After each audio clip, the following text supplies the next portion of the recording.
আসসালামু আলাইকুম। আজকে আপনাদেরকে নিয়ে আসলাম আমাদের জারাওয়ান হাইব্রিড ঘাস খেতে।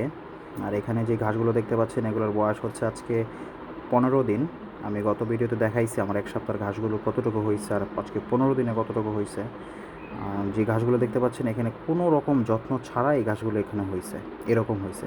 জাস্ট আমি বোনার পরে একবার কাটছি আর হচ্ছে এখন এতটুকু হয়েছে। আগাছা টাগাছা কিচ্ছু দমন করি না, আমি আগাছা সহ কেটে নিয়ে যাই।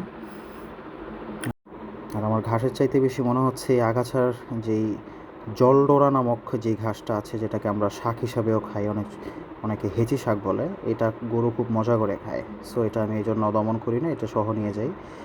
আর এই ঘাসটার উচ্চতা হচ্ছে প্রায় আমার সমান। আর আমার হাইট যেহেতু 5 ফুট 7 সাড়ে 7 ইঞ্চি, তো মোটামুটি আমার হাইটের সমানই হয়েছে এই ঘাসগুলো। ইনশাল্লাহ আগামী 10-15 দিন পরে হয়তো বা আমি এই ঘাসগুলোকে কাটতে পারবো।